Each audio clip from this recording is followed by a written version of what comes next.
Hello viewers, welcome to my channel. आज हम C James Jensen की बुक आपका अवचेतन मन की शक्ति का 23 चैप्टर पढ़ने जा रहे हैं। भावनात्मक नियंत्रण, जीवन के रूपांतरण के लिए सामान्य उपाय। मन और शरीर की चिकित्सा के क्षेत्र में अब तक ये मिथक प्रचलित है कि तनाव ही हमारी सारी दिक्कतों का कारण होता है। तनाव केवल यह बताता है कि हम बीमार, उदास, नशे के आदि, थके हुए या निराश क्यों हैं। बीमारी को उत्पन्न करने में तनाव हालांकि महत्वपूर्ण भूमिका निभाता है, अतः इसे कम महत्व का मानकर छोड़ा नहीं जा सकता, मगर हमारी शरीर की सारी गड़बड़ियां के लिए अकेले इसे ही दोषी भी नहीं समझा जा सकता। ऐसी अनगिनत उदाहरण है जहां तनाव को मृत्यु तक का कारण माना जाता है। ऐसी कई स्थितियां देखी गई है जब लोग अचानक अत्यधिक तनाव के शिकार होने के कारण मौत के ग्रास बन जाते हैं। स्पेन का राजा फिलिप पंचम स्पेनिश सेना की हार की खबर सुनते ही मर गया। रोम का राजा नेवा अपने एक दरबारी के उसके जिरह करने के कारण उस पर गुस्सा हुआ और उसके कारण मर गया। एक बिल्कुल ताजी घटना के अनुसार जिस होटल में मार्टिन लूथर किंग को गोली मारी गई थी, इस घटना के कुछ ही घंटे बाद उस होटल के मालिक की पत्नी तनाव के चलते मर गई। लिंडन जॉनसन, जिसने कहा था कि जब ये महान समाज मर जाएगा वो भी मर जाएगा, उसकी मौत उस समय हृदयाघात से हो गई जब निष्कर्ष प्रशासन ने पूर्व राष्ट्रपति की योजनाओं को निरस्त घोषित कर दिया, और यह सूची इसी तरह बढ़ती जाएगी। इन सारे उदाहरणों में तनाव उत्पन्न करने वाली परिस्थितियों को ही अधिक ध्यान देकर चिह्नित किया गया। उन परिस्थितियों को व्यक्ति ने किस तरह देखा और विश्लेषित किया, इस पर कोई जोर नहीं दिया जाता। इससे यह ध्वनित होता है कि हमारे साथ जो घटता है वो अधिक महत्वपूर्ण होता है बनिस्बत इसके कि हम इसे कैसे देखते हैं। इससे 19वीं सदी के महान चिकित्सक, जिन्हें चिकित्सा शास्त्र का पिता कहा जाता है, के द्वारा कही बात का स्मरण होता है कि बीमारी महत्वपूर्ण नहीं है, वो व्यक्ति महत्वपूर्ण है जिसे इस बीमारी ने घेरा है। तनाव और बीमारी के अंतर संबंध की अवधारणा इतनी गहरी हो गई है कि तनाव के 21वीं सदी में हमारी हर तकलीफ की जड़ माना जाने वाला लगा है। फिर भी ऐसे कई उदाहरण हमें मिलते हैं जिनमें लोग रोजमर्रा के तनाव और तनाव उत्पन्न करने वाली भयंकर परिस्थितियों में रहने के बावजूद जीवन भर स्वस्थ रहते हैं। ग्रीक चिकित्सक भयंकर परिस्थिति में रहने के बावजूद जीवन भर स्वस्थ रहे। ग्रीक चिकित्सक हिप्पोक्रेट ने कहा था, हमारे मन में जो भी घटता है वो हमारे शरीर पर प्रभाव डालता है, और शरीर पर पड़ने वाला प्रभाव मन को भी प्रभावित करता है। तात्पर्य ये है कि मन और शरीर एक ही है और दोनों एक दूसरे को सतत प्रभावित करते रहते हैं। विचार, धारणाएं और कल्पना केवल मन में निर्मित होने वाली अमूर्त बातें नहीं है, वरन ये शरीर में होने वाले विद्युत रासायनिक परिवर्तनों के परिणाम होते हैं। न्यूरोलॉजिस्ट डॉक्टर रिचर्ड रिस्टेक अपनी पुस्तक द न्यू ब्रेन में कहते हैं कि पिछले 15 वर्षों में बच्चों में अटेंशन डिफिसिट डिसऑर्डर और अटेंशन हाइपोएक्टिविटी डिसऑर्डर की बीमारी अचानक बढ़ गई है। बीमारियों के अनुपात में इस बढ़त के अन्य कारणों के अलावा इलेक्ट्रॉनिक उपकरणों जैसे फैक्स मशीन, ईमेल, संदेश, संगीत और वीडियो सुनना देखना, स्मार्टफोन का उपयोग, लैपटॉप, इंटरनेट आदि का उपयोग भी इन बीमारियों का कारण है। आधुनिक युग हमारे दिमाग को पुनः संरचित कर रहा है। एडीडी बीमारी के कुछ लक्षण है: हर एक काम में विलंब, योग्यता से कम उपलब्धि का एहसास, एक साथ कई काम शुरू कर देना, आसानी से ध्यान बट जाना, सहन शक्ति कम होने के कारण निराशा की स्थिति में आ जाना, आत्मविश्वास की कमी, और इसके अलावा कम से कम 11 लक्षण और होते हैं। एडीडी के कुल 6 प्रकार हैं, जिनका इलाज दवाइयों, भावनात्मक रूप से स्वतंत्र होने के प्रशिक्षण, न्यूरो फीडबैक प्रशिक्षण द्वारा हो सकता है। हाल ही में हुए अध्ययन के अनुसार कोलंबिक विश्वविद्यालय की मनोवैज्ञानिक डॉक्टर बेट्सी स्पेरो ने बताया कि गूगल हमारे दिमाग को परिवर्तित कर रहा है।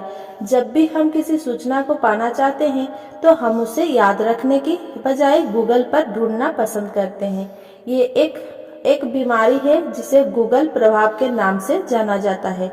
उनका यह अध्ययन साइंस में प्रकाशित हुआ और मानव मस्तिष्क की स्मृति अब उस स्थानों को ही खोजने का काम करती है जहां से सूचना को प्राप्त किया जा सकता है। इसके लिए वो अपनी स्मृति कोश पर पूरी तरह से विश्वास नहीं करती। दूसरे शब्दों में, लोग अपनी स्मृति पर जोर देने की बजाय सूचना प्राप्त करने के बाहरी साधनों पर अधिक विश्वास करते हैं।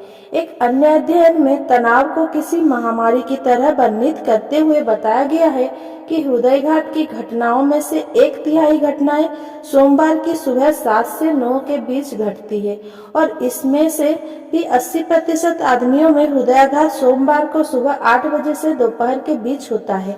नॉर्थवेस्टर्न इंश्योरेंस कंपनी द्वारा 600 अमेरिकी कर्मचारियों पर किए गए इस अध्ययन में एक और बात कही गई है कि 7 कर्मचारियों में से 1 कर्मचारी तनाव के कारण नौकरी छोड़ देता है और 1/3 लोग नौकरी के तनाव के कारण नौकरी छोड़ने का विचार करने लगते हैं। 4 में से 3 कर्मचारी तनाव के चलते लगातार किसी बीमारी से ग्रस्त होने लगते हैं और थकान, अरुचि, चिंता, शरीर में दर्द और सिर दर्द के शिकार होने लगते हैं। इसके अलावा American institute of stress estimates के अनुसार 75 से 90% चिकित्सक को तनाव के कारण ही मरीजों के आकस्मिक इलाज के लिए जाना पड़ता है। स्टैनफोर्ड विश्वविद्यालय के तांत्रिक विज्ञान रॉबर्ट सेम्पेलस्की ने अपनी शोध के बाद बताया कि जब तनाव लगातार बना रहता है तो इससे एड्रेनालिन और कार्टिसोल हार्मोन का स्राव होता है, जिसके हिप्पोकैम्पस जो कि भावनात्मक स्मृति का प्रमुख केंद्र होता है, इसकी कार्य क्षमता में 12 से 15% तक की कमी आ जाती है। इस अध्ययन द्वारा यह भी स्पष्ट होता है लंबी लड़ाई के बाद लौटे सैनिकों में या किसी आघात के बाद हुए तनाव से ग्रस्त मरीजों में स्मृति लोप की समस्या क्यों आती है। मेरा एक मरीज है जो कि उच्च अधिकारी है, ने बताया कि वो तनाव के कारण स्विच मेमोरी की समस्या से जूझ रहा है। मैंने उसे EFT अर्थात भावनात्मक स्वतंत्रता प्राप्ति के तरीके की शिक्षा दी। ये अपनी क्रियाविधि में शरीर के विद्युतीय या ऊर्जा केंद्र को सक्रिय बनाता है, जिससे तनाव कम करने में मदद मिलती है। व्यक्ति बड़ा ही खुश था कि 1 घंटे के स्लो में उसका तनाव 10 से 1 तक आ गया है। उसने मुझे 3 दिन बाद फोन करके बताया कि उसकी तनाव के कारण श्वास लेने से तकलीफ की समस्या समाप्त हो गई है। उसके शरीर का तनाव लगभग खत्म हो गया है और वो रात को चैन की नींद सो पा रहा है। अच्छी खबर यह है कि दिमाग बड़ा ही लचीला होता है। तनाव के कारण दिमाग के न्यूरोप्लास्टिसिटी के स्तर में परिवर्तन होता है और जीवन शैली में परिवर्तन द्वारा यदि तनाव को पूरी तरह से खत्म कर दिया जाए तो दिमाग की संरचनाएं पूर्ववत हो जाती है। कई लोग अक्सर भयंकर तनाव शब्द का प्रयोग यह बताने के लिए करते हैं कि वे कैसा महसूस करते हैं, मगर उनमें से अधिकतर लोग इस बात से अनभिज्ञ होते हैं कि उनके आसपास ऐसी कौन सी परिस्थितियां हैं जो तनाव पैदा कर रही है। वे तनाव को अपने जीवन की किसी घटना को या किसी पहलू को नियंत्रित करने में स्वयं की असमर्थता या शक्तिहीनता के रूप में देखते हैं। कई बार यह ऐसी नौकरी से जुड़ा होता है जिसमें आपसे बहुत ज्यादा अपेक्षाएं होती है। कई बार परिवार या रिश्ते के मुद्दों से। कई बार लोग इस बात पर सोचते रहते हैं कि उन्हें ऐसा क्यों महसूस हो रहा है और यही उनके तनाव का कारण बन जाता है। ये तय है कि जब लोग अधिक तनाव के शिकार होते हैं और मन में नकारात्मक विचार लिए बिस्तर पर सोने के लिए जाते हैं तो उन्हें नींद नहीं आएगी, अर्थात वे अनिद्रा की बीमारी के शिकार हो जाएंगे। दूसरा लक्षण है गुस्से पर नियंत्रण ना कर पाना, जिसका संबंध श्रेष्ठतावादी अपेक्षाओं से है जो किसी कारणवश पूर्ण नहीं हो पाती और इसके चलते ये सफलता की इच्छा की बजाय असफलता के डर में बदल जाती है। ऐसे लोग जिन्हें अपने आप पर विश्वास नहीं होता और वे दूसरों की खुशामद में लगे रहते हैं, वे अपने क्षमताओं और आवश्यकताओं के बारे में अपनी स्व अवधारणा को मजबूत करने की बजाय अपनी शक्ति दूसरे को स्थानांतरित करते रहने में लगाते हैं। अनिश्चितता, डर और अपने आप पर विश्वास न होना आत्मविश्वास को कम करता है, जो आपको स्व पराजय और अवनति के दुष्चक्र में उलझा देता है। मनोवैज्ञानिक डॉक्टर जूडिथ राडिन ने अपने जीवन का अधिकांश समय नियंत्रण के महत्व पर शोध करने में खर्च किया। वह कहती है कि स्वनियंत्रण और दृढ़ निश्चय का भाव मानसिक और शारीरिक स्वास्थ्य को मजबूत बनाता है, जिससे उम्रदराज लोगों के जीवन की अवधि बढ़ती है। डॉक्टर रेडिच और उनके सहयोगियों ने अस्पतालों में रहने वाले कई मरीजों में तनाव उत्पन्न करने वाले हार्मोन्स की मात्रा को मापा और उन मरीजों को रोजमर्रा के तनाव को नियंत्रित करने की विधि बताई। उन्हें उन बातों के लिए नहीं कहना सिखाया गया जिन्हें वे करना नहीं चाहते थे, मगर ना कहने से इसीलिए डरते थे कि इससे दूसरे लोग नाराज ना हो जाए। इन्हें दृढ़ता, मूर्खता और समय प्रबंधन का प्रशिक्षण दिया गया।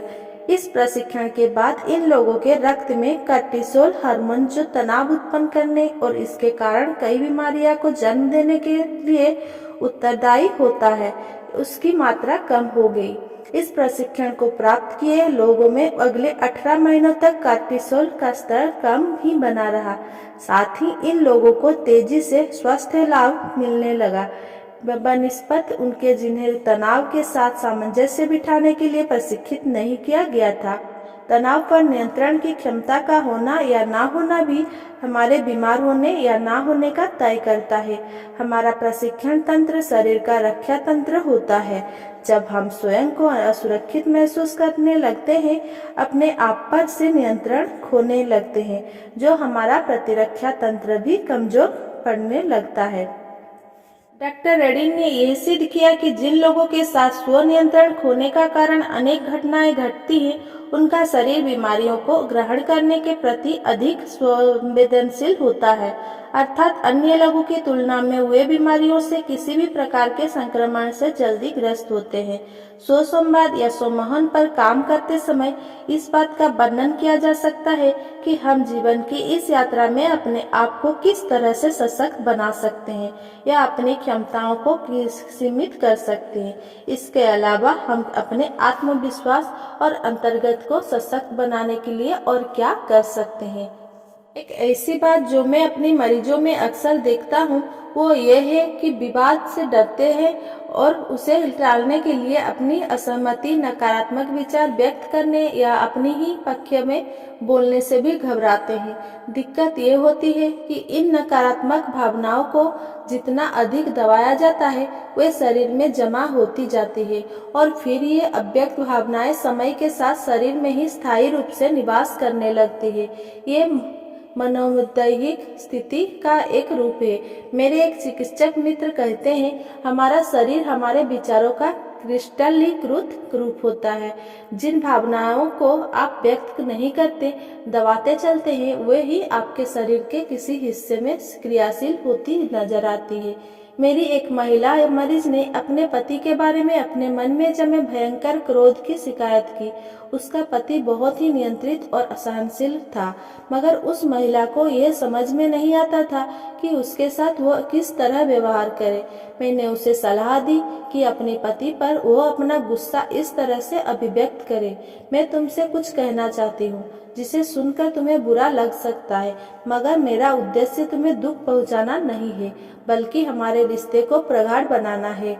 मैं क्या महसूस कर रही हूँ, क्या इसे बताने के लिए यह सही समय है? उस महिला ने बताया कि ऐसा कहने पर पहली बार उसके पति ने न केवल उसकी बात को गौर से सुना, वरन अपने रिश्तों को दरकने से बचाने के लिए अपने आप में कुछ परिवर्तन करने के लिए भी वह राजी हो गया। इससे यह बात स्पष्ट होती है कि व्यक्ति अपनी भावनाओं के प्रति जितना ईमानदार होता है, वो मानसिक और शारीरिक तौर पर उतना ही स्वस्थ होता है। जैसे ही व्यक्ति गुस्से या असहमति की भावनाओं को मन में दबाने लगता है, उसके मन से प्रेम की भावनाएं उतनी ही लुप्त होती जाती है। जो व्यक्ति अपने गुस्से को दूसरे को नुकसान पहुंचाए बिना जितनी ईमानदारी से व्यक्त करता है, उसके मन में प्रेम का भाव उतना ही विस्तृत और प्रगाढ़ होता जाता है।